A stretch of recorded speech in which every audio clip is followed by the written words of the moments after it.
business be accomplished. I know you're all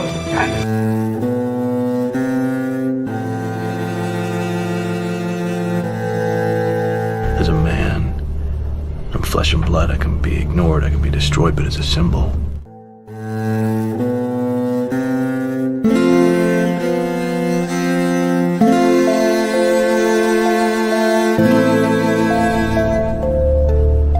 as a symbol, I can be incorruptible. He gave us a signal. Where are you?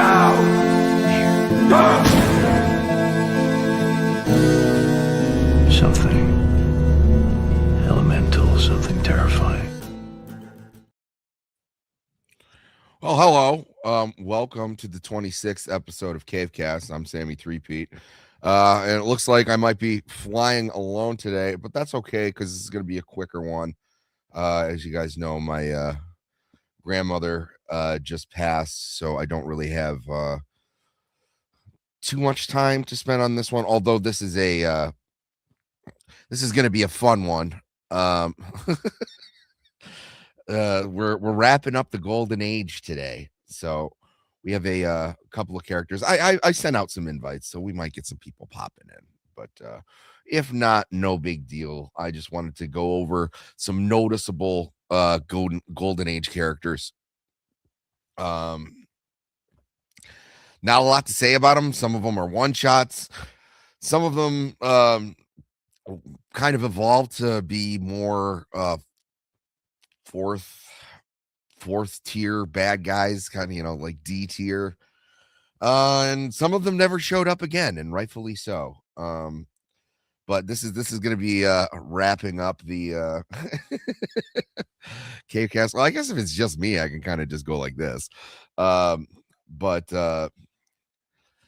Yeah. Oh, well, let's see. Should be getting more people jumping in here in a second, but just wanted to say hi to the cavers right now. We got Jake Martin as always. Sergeant, good to see you, sir. Looking forward to talking Batman with you in January. Always a pleasure. Kickbot, thank you, Kickbot. You've always stood behind me. Those footprints on the beach. It was Kickbot carrying you the whole time.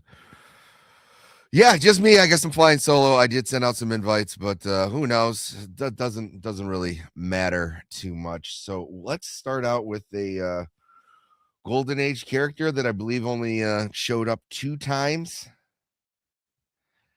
And but by definition, is probably Batman's first supervillain that he ever encountered, and then I'm pretty sure he doesn't show up again. Indeed, he is the wind beneath my wings. He is he only showed up 2 times, and this is like when Batman didn't have his no kill rule. So let's start off with this fella right here.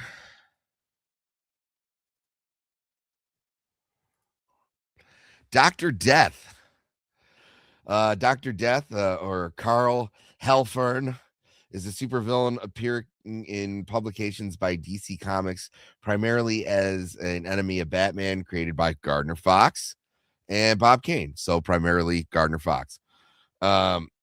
He is notable as the first traditional supervillain to be encountered by Batman, as well as his first reoccurring foe. So publication, the character first appeared in Detective Comics 29. So I'm pretty sure that's the second ever issue that Batman was in.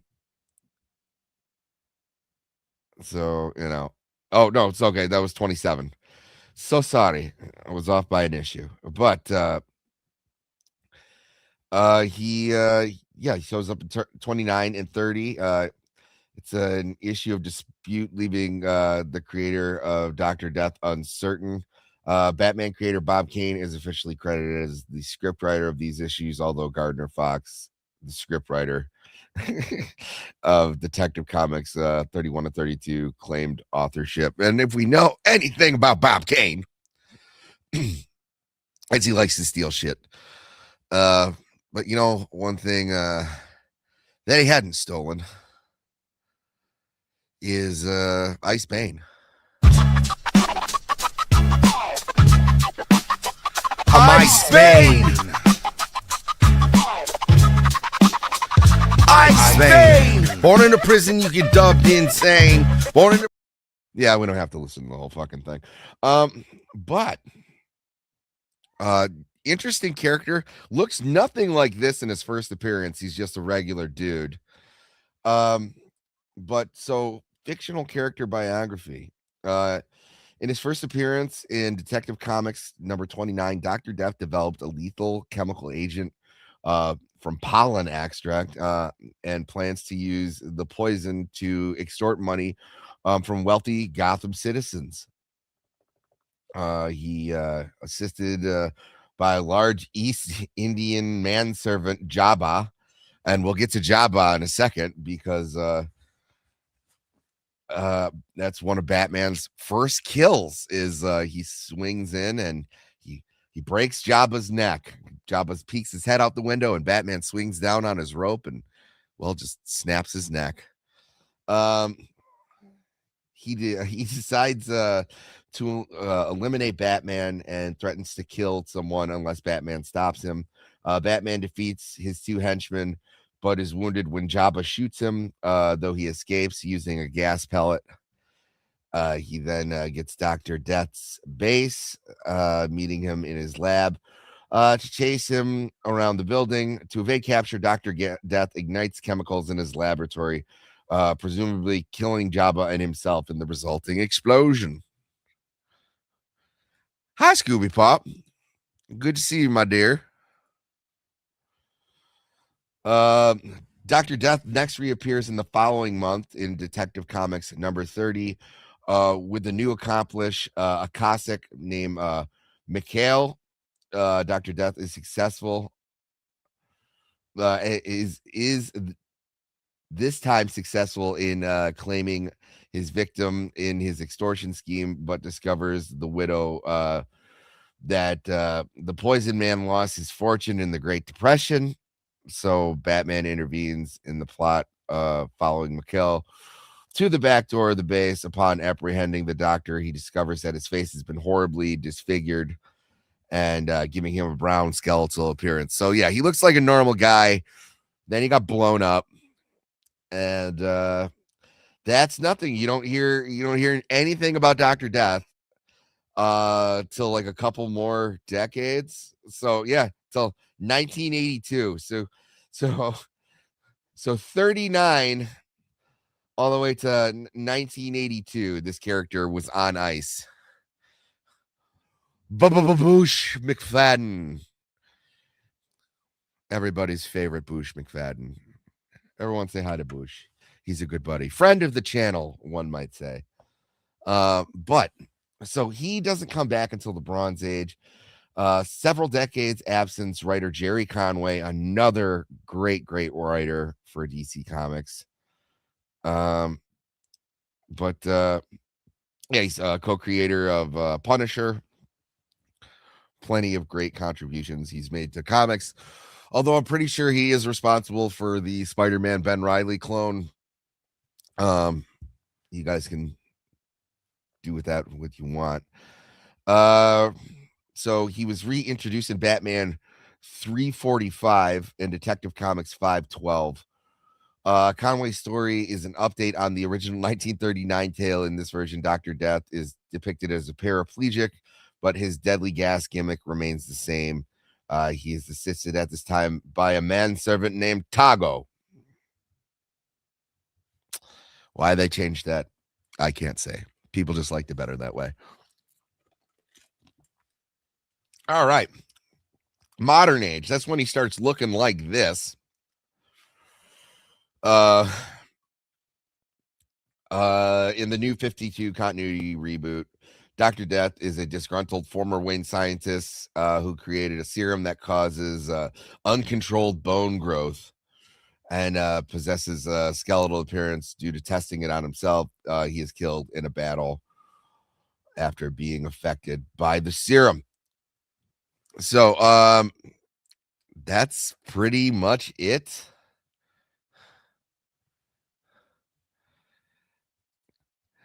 Yes, lots of manservants in the Golden Age.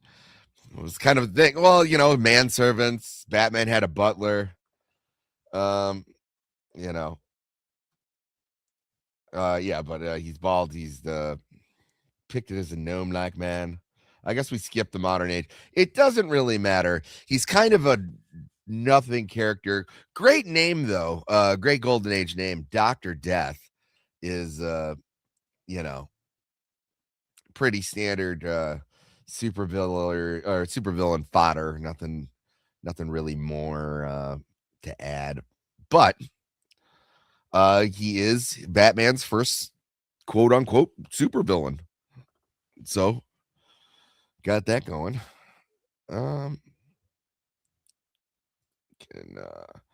this one I couldn't even find an actual Wikipedia page on, but he's also a very early villain, and he's kind of an oddity because let's just jump right to him. His name is the Mad Monk, or Nikolai Tepish, but he's not just a Mad Monk, he's a vampire.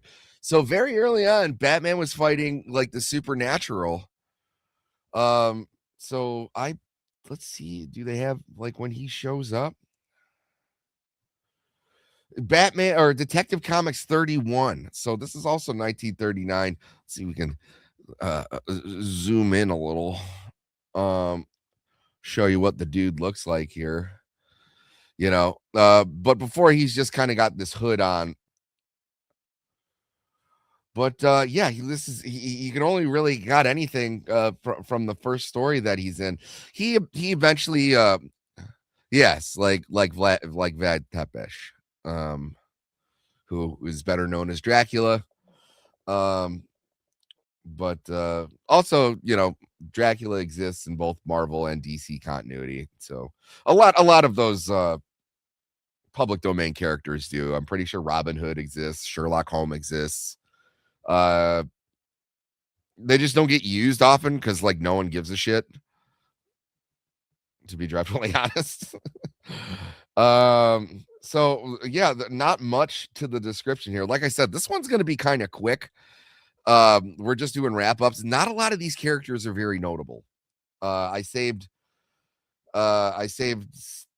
kind of mixed and matched which ones were going to be notable, which ones weren't. So the Mad Monk is Nikolai Tepish, a vampire enemy of Batman who leads a cult called the Brotherhood from an abandoned castle on the outskirts of Gotham City. So many castles in Gotham City, just lying around, just waiting to be taken over by a vampire monk. His followers, among whom is the Gothic Dala, fed upon the blood of captured victims such as Julie Madison. Probably should mention Julie Madison. Here, we'll just type in Julie Madison. Julie Madison is one of the very early love interests for Batman. I'm not sure if she predates Vicky Vale. I'm pretty sure she does, though. Pretty sure that's Batman's first love interest. So we'll just type in Julie Madison, DC Comics.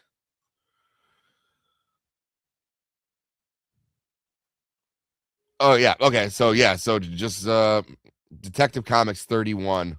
So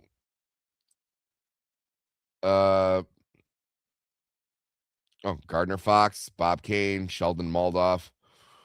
So very early on, but also not notable. She's got red hair. She's hot. Bruce Wayne likes her. Not much else needed knowing. He is notable for being the second supervillain to face Batman in publication history, as well as the main antagonist in The Dark Knight's first two-part storyline. Yeah, we can see what an impact he's made.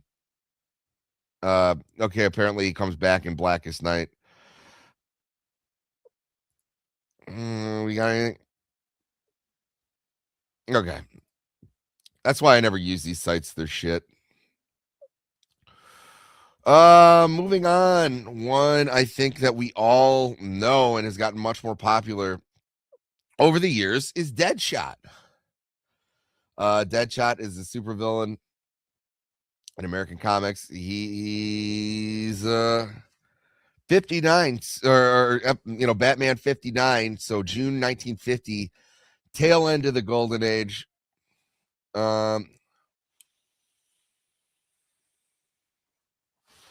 Much different appearance than what we are used to seeing. He was just kind of a dude in a tuxedo.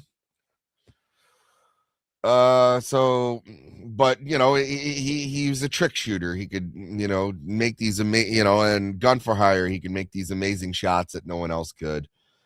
So created by Vern Reed and artist Lou Sayre Schwartz, based on a concept from Bob Kane. You can take that or leave it. I really, it's really hard for me to believe that Bob Kane actually did anything. Oh, guys, remember to like, subscribe, share the channel around, share the show.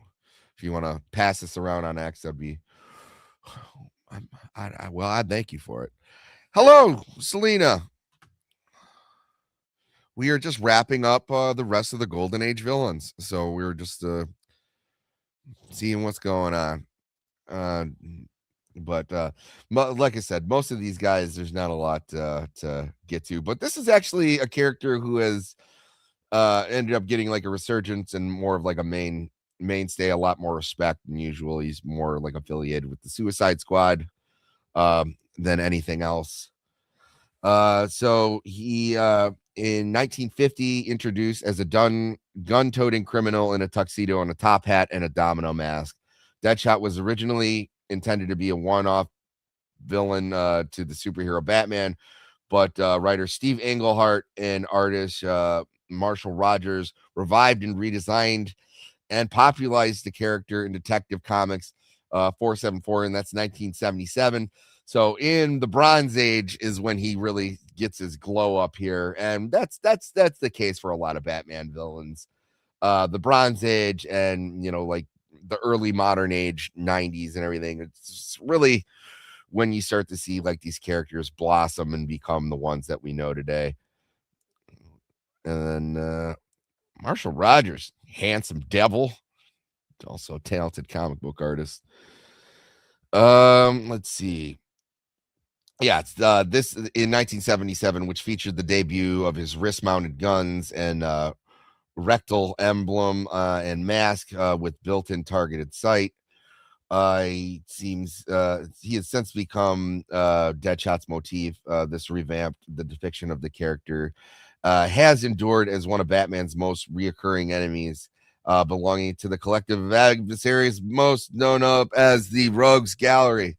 And I am a member of a different Rogues Gallery, and I am happy to be one. But Deadshot is the alias of Floyd Lawton, a mercenary with a death wish who possesses an uncanny, near superhuman accuracy, and regularly boasts that he never missed a shot.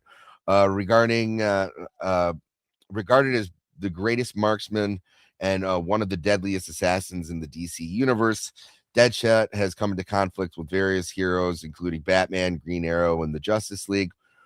You could have just said the Justice League, and that probably would have encapsulated everybody.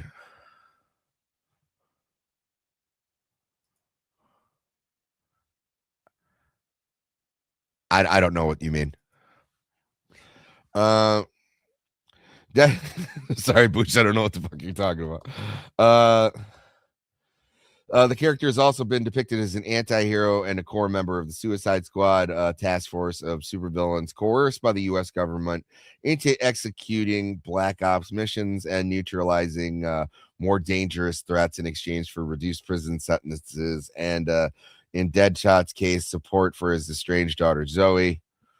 The character has been adapted into various media incarnations, He's been on Smallville, Arrow. He was played by Will Smith. And that's when Will Smith goes, "Time to save the world." Michael Rosenbaum. So he's been played by a bunch of different fucking people. That's great. So yeah, so he's supposed to be a one-off character. His only appearance in the Golden Age, he was intended to be a one-off villain. Deadshot is revived 27 years later. Basically what we covered.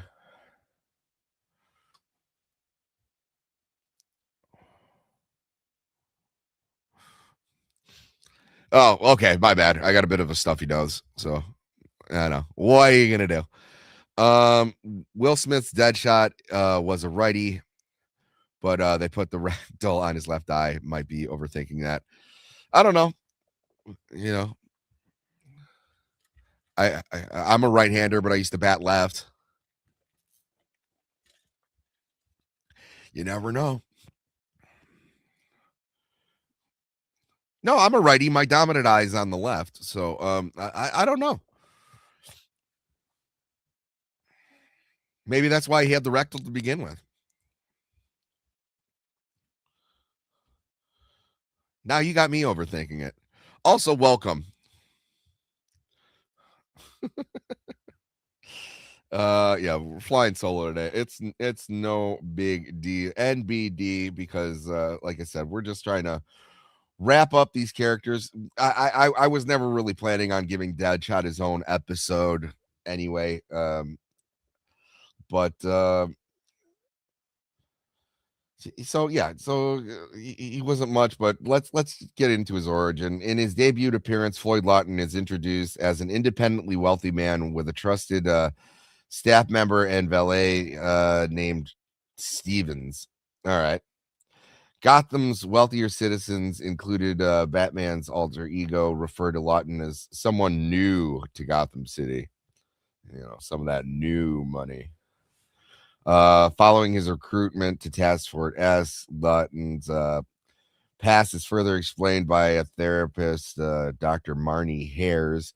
As a child, Floyd Lawton and his older brother Eddie Lawton, were raised in a wealthy family that had great influence over their community. Their father, George, owns interest in much of the local real estate and holds sway over the local police, while their mother, Genevieve, a prize-winning sharpshooter, controls the pit banking businesses. The Lawton parents are seen as a power couple and in their society circles, but in private they grow to hate each other. It's a shame.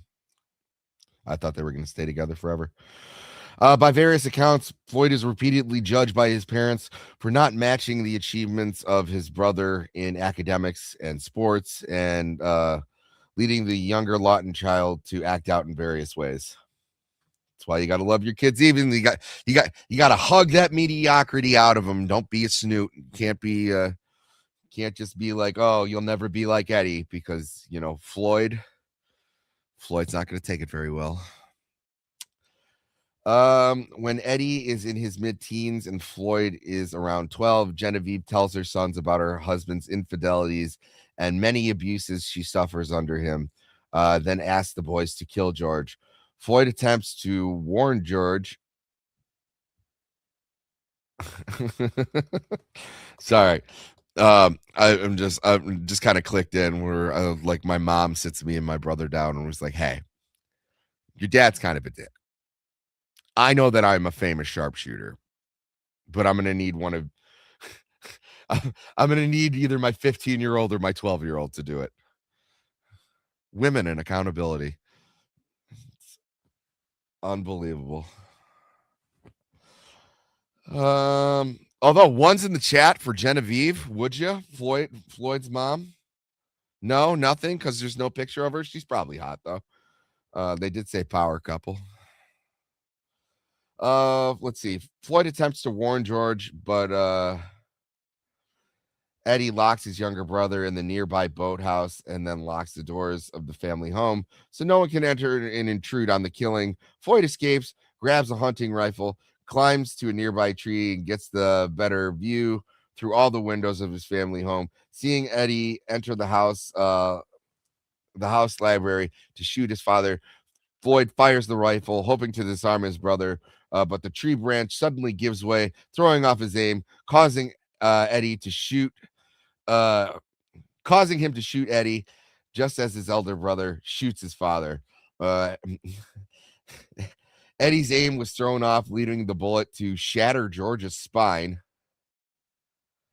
Refusing to have his family name tarnished by scandal that would occur, George arranges with the police to cover up the details of the crime. The official report concludes that an unknown sniper opened fire twice on George and his son Eddie. Heroically died while diving into the path of the second bullet. Oh, what a nice little cover up. Back in the days when you could pay off law enforcement. Just kidding. You still can.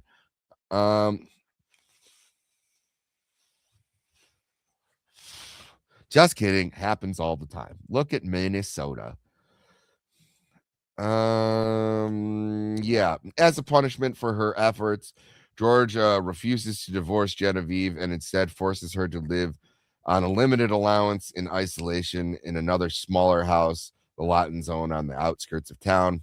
After high school, Floyd Lawton left his family home to travel, despite his later claim that he felt nothing on seeing his brother die. He often shows anger when recalling the incident, and Eddie's death inspires him to swear in the future when he fires a gun, he will never miss. Next several years of Floyd Lawton's life before his arrival to Gotham are not fully explained in the comics, though it's eventually revealed that as a young man, he did meet David Kane, a highly skilled assassin, and Cassandra Cain's dad, who years earlier had been one of the teachers of Batman during their heroes' many years of preparation for crime fighting. As a member of the League of Assassins, who sometimes take private contracts, but are also available as operatives of the terrorist Ra's al Ghul, Kane is an expert in marksmanship, hand-to-hand combat techniques, martial arts, military tactics, and he trains Floyd Lawton in all these areas. Floyd remarks that Kane was his best teacher. Okay, so he's a hired assassin. He goes to Europe, South America, staying largely unknown to authorities, but gaining a reputation among certain gangs and cartels as the killer who never misses. At some point, Floyd Lawton marries a woman named Susan. They have a child together, a boy named Edward after his brother. Floyd later divorces Susan and removes himself from Edward's life. He later claims he did so because Susan saw him not as who he is, but who she thought he could be. So she wanted to change him. And that's his presence endangered the lives and happiness of her and Edward. So we'll focus primarily on the Golden Age and then move on because newer age Deadshot is cooler. Eventually, Floyd takes residence in Gotham City and hires an assistant and trusted valet named Stevens. It's not Steven. He decided to become an influential figure and crime lord, similar to how his parents operated in his hometown. While attending a charity ball, Floyd witnesses Gotham City's hero Batman apprehend a group of thieves. Seeing Batman as his rival, Floyd decides to reduce the hero's influence on Gotham before fully embarking on a criminal career. Donning a tuxedo, a top hat, a gun belt, and a domino mask, Lawton operates publicly in Gotham City as a vigilante called Deadshot, who uses his marksmanship and abilities to disarm criminals without killing them. Batman becomes suspicious of Deadshot and eventually learns his true motives and identity. Later, Deadshot reveals himself and attempts to kill Batman, but is shocked when each of his shots miss. Batman taunts that weapon. Batman taunts Deadshot that he has no nerve to properly face and kill an opponent. In truth, Batman had gotten to Deadshot's weapons ahead of time and altered their sights to throw off his aim, hoping to shake the villain psychologically. Publicly exposed, Deadshot is taken to trial and imprisoned. So, as far as we know, that was the end of Deadshot until several decades later.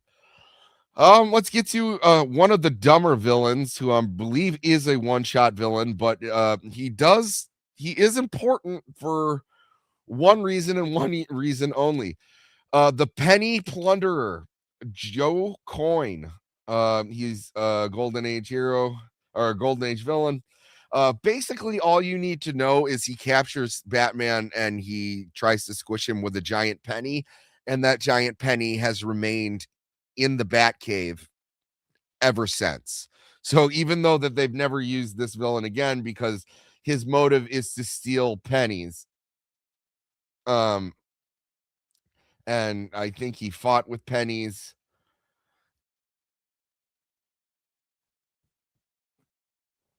Eh, that's what he does. That's his thing. Okay, yeah, he's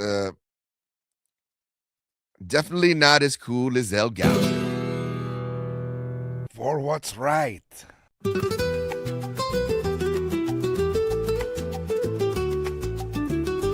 For love. My paws are a cry for justice. My dick veins are a cry of passion. I am El Gaucho. So yeah, we can do the brief history. Let's try to keep it as brief as possible because trying to wrap up make this one like a clean hour. Ryu, love you, buddy. Thanks for dropping in. Friend of the channel and trusted mod. Joe Coyne began his career selling nickel price newspapers as a child, getting frustrated when people kept giving him pennies for tips. As he got older, he would get in trouble for various penny related problems, getting fired for gambling on penny pitching games during work, by a holdup gone wrong where the police rub coins. Hold on, I gotta make this bigger. Yeah, yes, Jake. He's not as good as the. You know what? I'm not even gonna say that. That's gonna be a tough one to say on stream. Let's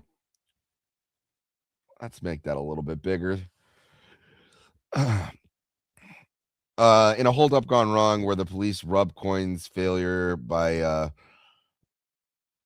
pointing out that the register only held pennies. This broke the man, who developed an obsession with the 1 cent coin during his time in prison. After getting out, he proceeded to commit crimes that were centered around pennies. Batman's first encounter with the criminal is when Coyne attempted the robbery of one rare penny black stamp at a coin and stamp showcase. This showcase also contained a giant penny shown in the Batcave as a trophy. Batman's defeat of the Penny Plunderer. And that is pretty much all we have to know about the Penny Plunderer, because he's not that great of a character.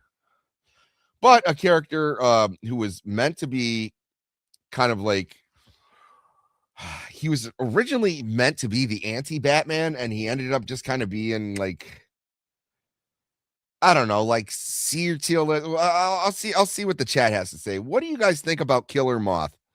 I don't think he's necessarily completely useless, but he's definitely not S or A ranked, right? So he's a supervillain primarily remembered as an antagonist for Batgirl and Batman, having decided that lawbreakers in Crime City need a costume protector. Just as honest citizens had Batman, Killer Moth emulated the Dark Knight. You've never heard of Killer Moth? All right. Okay. He emulated the Dark Knight in any way, copying his paraphernalia and building on his legend to create his own supervillain identity.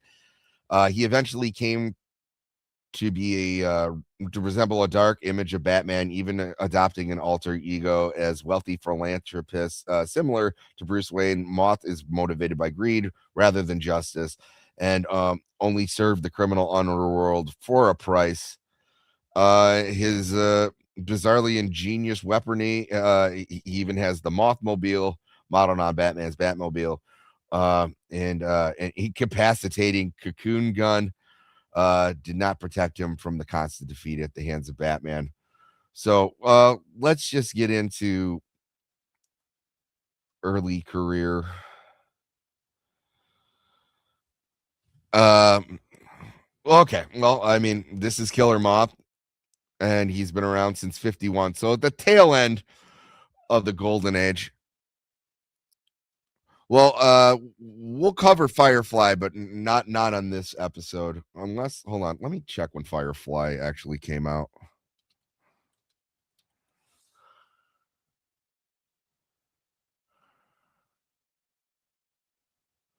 You know what? We can throw him on here because Firefly's pretty cool. I will I will add him to the list because technically he's a golden age character. But either way, back to where was he? Back to Killer Moth. So much like Batman, Killer Moth's textual history has undergone several major revisions, but a few fixed themes have emerged. Namely, he was a petty ex-convict who dreamed up a scheme to be the patron saint of Gotham's criminals by protecting them from law enforcement, donning a garish costume. The self-styled Killer Moth used his skills to help other miscreants evade capture in exchange for the share of their ill-gotten wealth. This has brought Moth into several confrontations with Batman, nearly resulting in his defeat and return. Nearly always resulting in his defeat and return incarceration. During a botched attempt to kidnap Bruce Wayne, Moth was thwarted in his efforts by Barbara Gordon, the daughter of police chief James Gordon. We also know her as Batgirl, Oracle. This experience helped establish Barbara as the fledgling hero Batgirl. While Killer Moth was originally considered a threat in his own right, his reputation declined thereafter. He went on from being a consistent regular of Batman's Rogues Gallery to an obscure washout who struggled to be taken seriously. And that's something that you should know about Killer Moth moving forward, is like he did kind of start out going gangbusters, and you know, you get defeated a couple times, people tend to not give a shit anymore. You know, there's only so many times you can screw up, especially in Gotham, when people just won't take you serious. But God love him, he keeps trying. Like many supervillains introduced during the golden age of comics, Killer Moth's flamboyant persona and spectacularly bizarre, often impractical schemes were regarded as being unsuitable for the increasingly dark, gritty Batman stories, which began appearing in during the late 60s and early 70s. Onwards, interest in Killer Moth diminished quickly with the end of the Silver Age. With the new audience invested in a more realistic noir themes, the more cartoonish Golden Age and Silver Age villains disappeared from Batman's cases. Having survived this trend, Killer Moth was nevertheless the rare exception to the rule. Batman himself once described him as a relic of a bygone era, much like others such as Crazy Quilt and the Cavalier. Holy shit, did I forget Crazy Quilt? Gotta put him on here too. Although that might be a Silver Age comic book character. Let's see.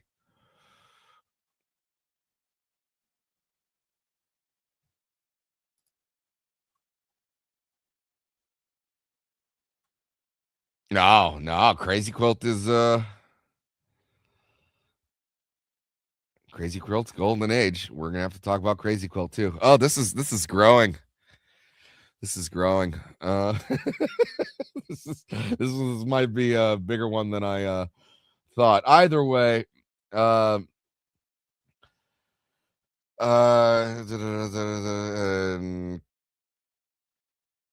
and the Cavalier, who continued to resurface on occasion in futile attempts to reassert themselves as successful criminals. Part of the reason the character's continued survival was the pivotal role he has traditionally played in Barbara Gordon's career as Batgirl, making him an inseparable part from her past in most reincarnations.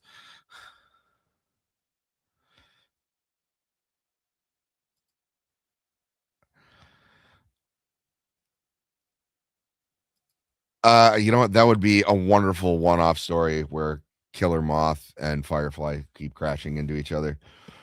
Um, okay. Although Killer Moth was originally conceived as human after the Golden Age, she was almost never shown out of costume, leading some uh ambiguity concerning his true nature. During the Bronze Age of comics, he appeared to exhibit some genuinely animalistic characteristics, such as a set of razor sharp teeth. He used to saw through Batgirl's grapnel line. This theme resurfaced a few times since, namely in Teen Titans in the Batman the Animated Series, as well as Underworld Unleashed storyline, in which the Moth transformed into a humanoid monster known as Chiraxus. I don't know any of this. Since the original character was never named, Killer Moth's true identity was also a topic of some disputes. Compounding on the confusion was the fact that he used a variety of aliases.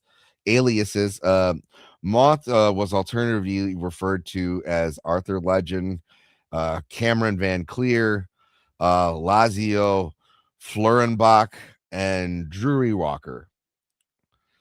Because, those are names you pick. Not going to draw too much attention with a name like Lazio Flurenbach. Friend of the channel, Lazio Flurenbach. With the latter being used the most consistently, or with most consistency, further adding to the ambiguities, the sheer numbers of outright imposters with the unverifiable claims of having used or having assumed the Killer Moth persona at some point or another, and suggesting the supervillain gave rise to a cult following. So he's just a regular dude, just kind of like reading the paper, learns about Batman. That's him in the Moth Cave, standing on the Mothmobile. Yep, that's, I guess, when he came back. You look like you could use a Flurenbach. His Twilight years. Oh my God! So you got the Cavalier standing next to Lex Luthor, the Joker, and Killer Moth. So there was a point in time when he was, I guess, a respected villain. They try to streamline the costume a little bit more. You can see like he kind of looks a little bit more formidable every single time. He's just kind of a dude there. He kind of looks like Moomin Rider here. And then you can see a little bit more animalistic. And now he kind of looks, they've updated him enough where, like, I know the color scheme's a little insane, but like he at least looks like somewhat formidable. And yeah, that's Killer Moth. Let's get into this guy.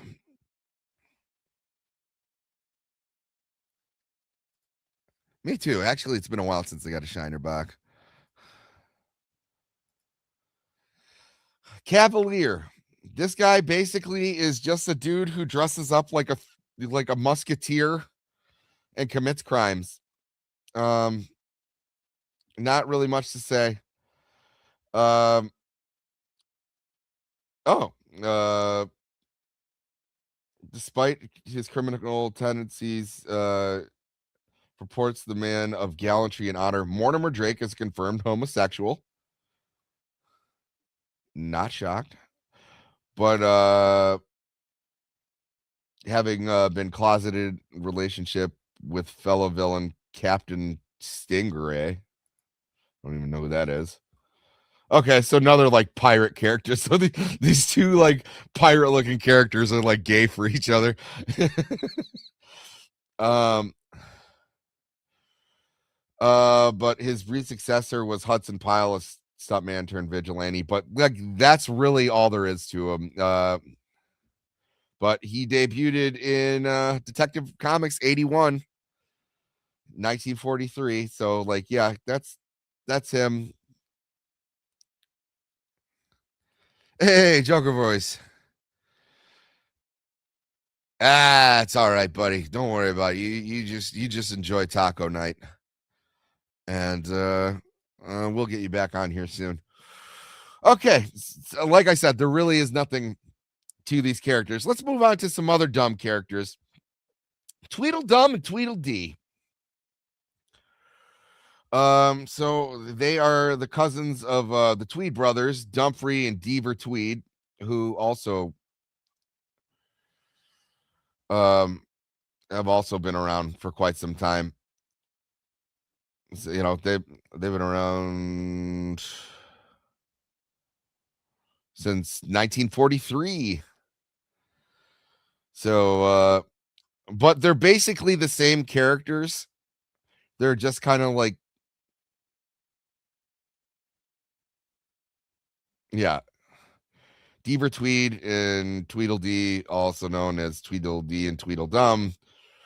They're usually part of the Wonderland gang, but sometimes, you know, whatever. They're basically, you know, also through the Looking Glass inspired characters because it's a madhouse.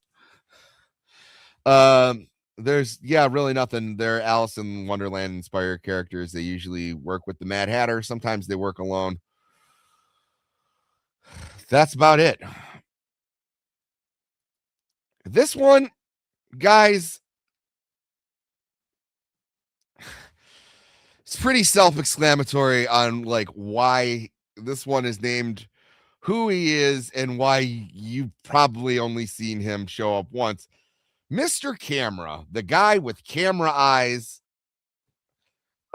His signature use of photographic device in his crime, he wears a camera lens helmet, once capable to record footage of the dynamic ghoul. He was trying to get Batman and Robin's secret identity, but he's just a guy who runs around in a tuxedo and a cape, and he has a giant camera on his head. maybe the I got nothing for this. This is just pure golden age buffoonery, but you know, he reminds me of what's his face from The Tick, Chairface Chippendale. That's the that's maybe what they were like going for with this. All right, I think let's get to these last couple because they're really not, and these are the ones that just brought up from you guys just from being in the chat. So thank you, Cavers, for this one. Much better character. Can't believe I overlooked him. Like I said, at the bare end of the golden age here. Because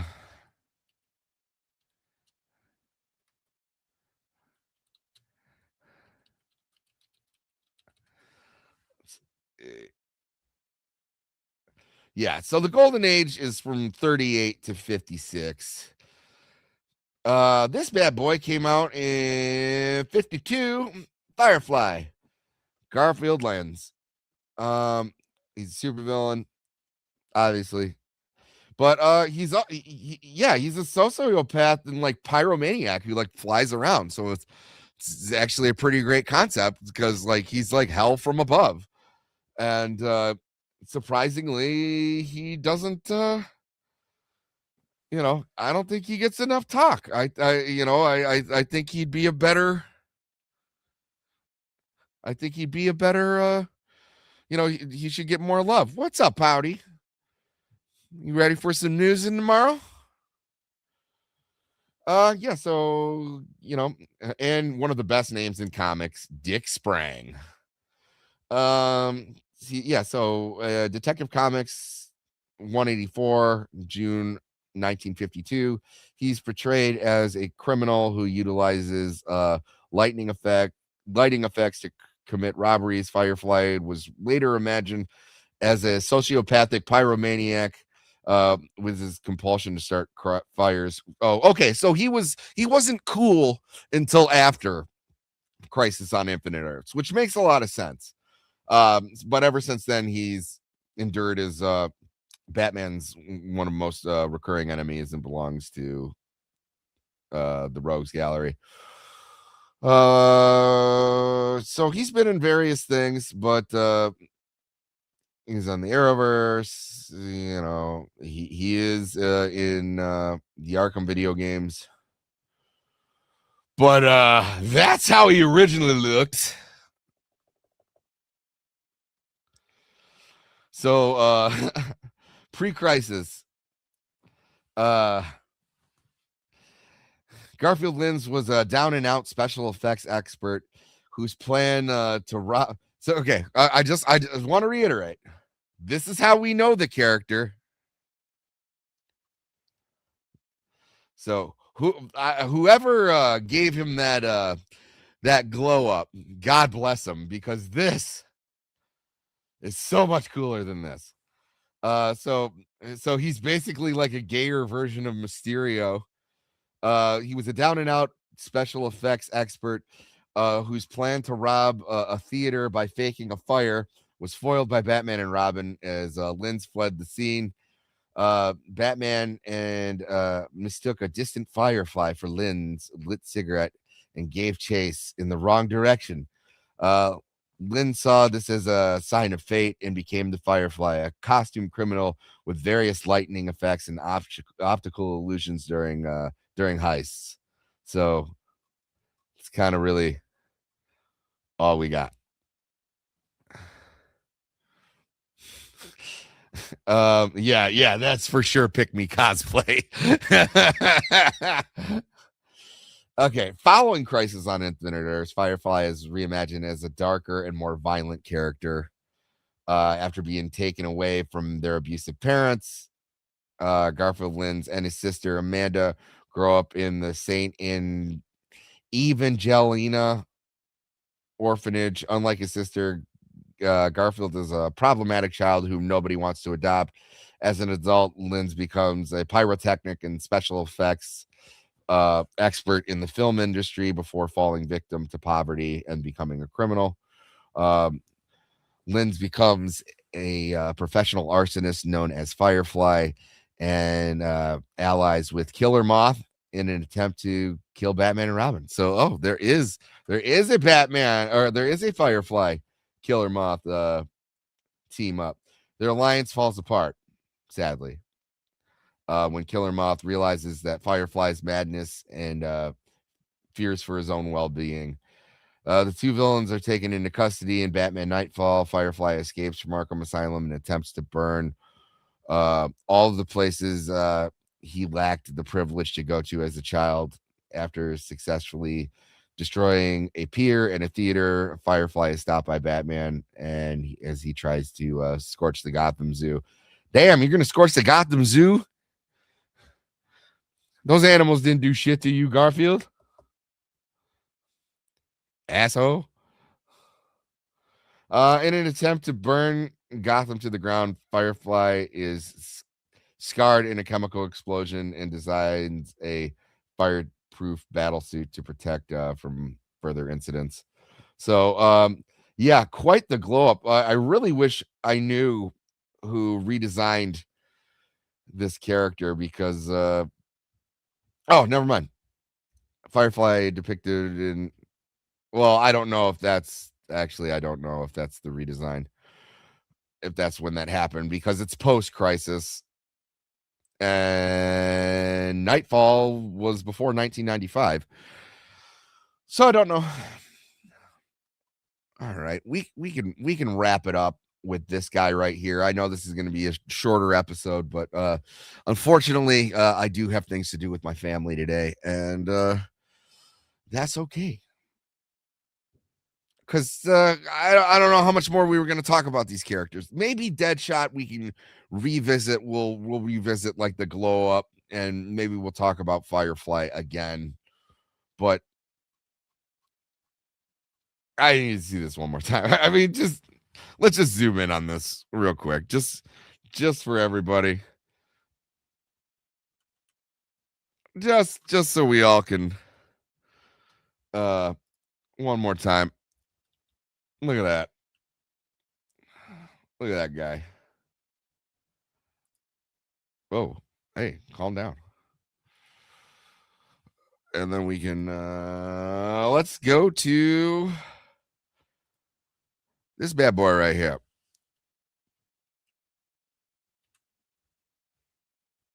I'll zoom in a little bit more. Let me click on this. The Crazy Quilt. Only 7 more hours to go. Nah, this one's got to be short. What, you got something going on today, Jay? And by the way, thanks for stopping in, brother. If you need me to hop in on something, I'm more than happy to help you. But Crazy Quilt, Crazy Quilt. Crazy Quilt is the name of several characters in DC Comics. The first being Mr. Quilt, an enemy of the Boy Commandos. As if that didn't sound gay enough. And later, Robin. Well, you know what, buddy? You have a great day. And thank you for stopping in. Let's see. And as you know, you're always welcome on the news, my friend. But the second version, Paul Decker, is an enemy of the Blackhawks. The third version, also named Paul Decker, is an enemy of post-crisis Batman and Robin. The fourth is an unnamed female version who was in the memory of Alexander Luthor's secret society, which, you know, whatever. The first and the third are blind and use special helmets to enable them to regain their vision and generate rainbow energy beams. Crazy Quilt also appears in Batman Brave and the Bold. You know what? Let's make this a teeny tiny bit smaller.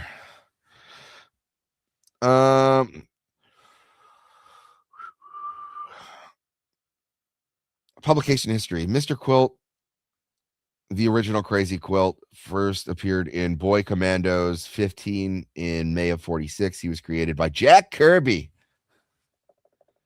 Nice. All-time great, Jack Kirby. He first encountered Robin in Star Spangled Comics in December of 51. The first Paul Decker incarnation of Crazy Quilt appeared in Black Hawk 180. That's in 1963 by artist Dick Dillon. Post-crisis version of the original Crazy Quilt was first seen in Detective Comics 566 in September of 86. So really early in post-crisis. At first, his real name was not mentioned in Batman, The Widening Gyre,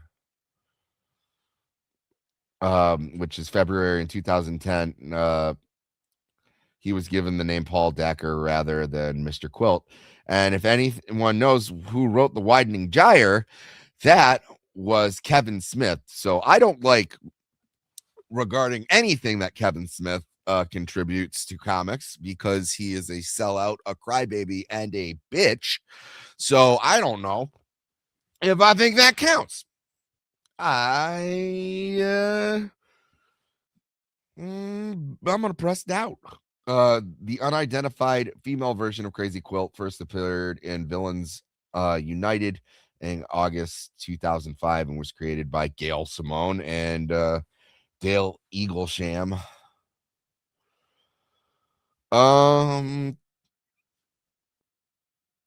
Yes, here.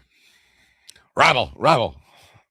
Crazy Quilt. Oh, Mr. Quilt. Crazy Quilt began his life as a noted painter named Quilt, who leads a double life as a master criminal. He gives the plans for his crimes to various henchmen through clues left in his paintings. However, he is blinded by a gunshot wound after one of the henchmen betrays him. Subsequently, he volunteers for an experimental procedure to restore his vision, but he's left unable to see anything but bright colors. In his second published appearance, he regains his vision using a special light emitting helmet. After 5 published encounters with the boy commandos, Crazy Quilt faces Robin the Boy Wonder for the first time. In Earth 1 continuity, Crazy Quilt's history is identical to the Golden Age version. Crazy Quilt's sight is restored briefly after he kidnaps a surgeon to assist him. Batman and Robin intervene, during which Crazy Quilt is blinded again after Robin reflects his light beams at him. Obsessing over his young adversary, he becomes one of the few Bat villains to hate Robin more than his mentor. Later attempting to enact revenge upon Robin, Crazy Quilt mistakenly takes his aggression on, oh no, Jason Todd. Dead puppies. Dead puppies. Dead puppies aren't much fun.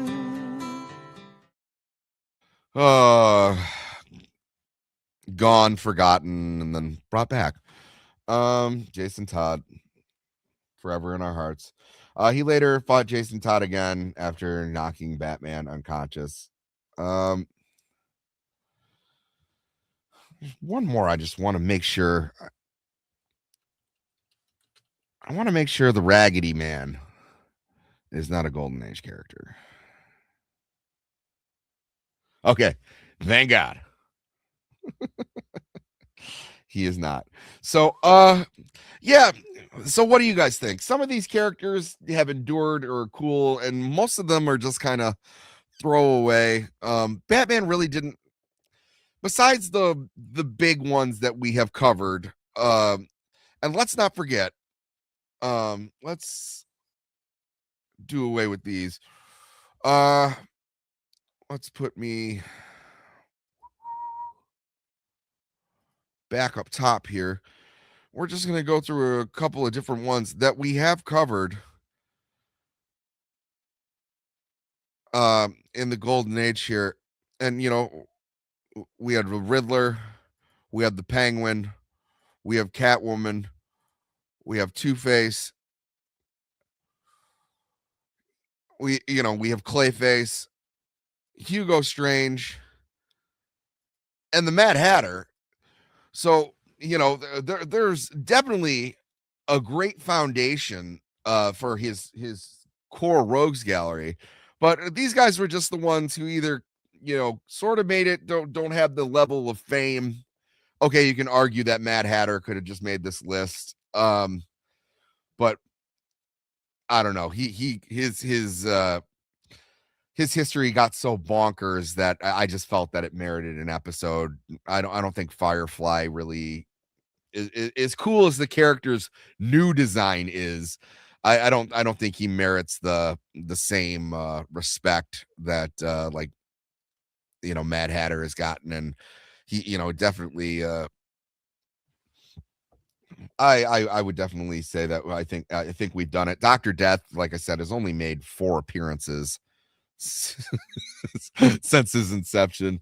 A lot of them are kind of like right-aways. The Mad Monk I said I think you only really see him a couple of times in comics, and then the rest of these ones are just so ridiculous that I don't think they merited an episode. So I just wanted to wrap up the Golden Age with this. So when we come back next week is my grandmother's funeral. So the following week, so the 20th, I will be back with CaveCast, and we will be kicking off the Silver Age of comics. So I think I don't, I'm gonna have to glance through, but maybe we'll do someone like Batmite. Yeah, the world has never forget Mr. Camera. No, that we'll have to find. He seems pretty meme worthy. I'm gonna have to figure out a way to make him part of the show for sure. But that's gonna do it for today, guys. I really appreciate you. I'm sure I'll have my regular panelists back in the coming weeks, but it's just the way that things worked out. And unfortunately, with everything that's been going on in my family, my schedule's been a little sporadic. So we will see you again on the 20th, and that will be our first Silver Age character, and I will be sure to find something ridiculous, because that's what the Silver Age is as much as there is this zaniness in the Golden Age. It doesn't really hold a candle, because you could get these like violent characters like the Joker and everything. There wasn't a lot of rules. It's really once you get into the comic book code of authorities, when they started meddling with these writers and told them what they can and can't do, that's when you see like the Joker. Thank you. That's when you see like the Joker like running into the like in stealing a bowling alley, or so it's something ridiculous like that. Although the Riddler doesn't change very much, but so we will go on that, and I will see you all for the news tomorrow night. I don't know who's going to be joining us, but I don't care. It'll just be nice to be back. I'll see y'all later. Have a great day, and I don't know. Batman. Come on. Yes, Batman, clad in the somber costume which has struck terror to the heart of many a swaggering denizen of the underworld. Bob? Done.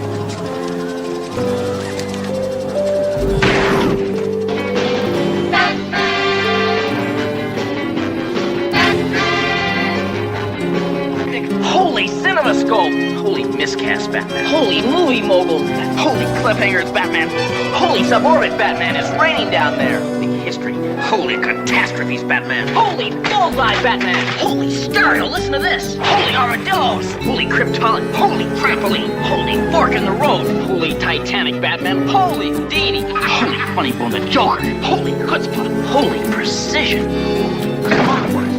Tomorrow, same that time, same that channel.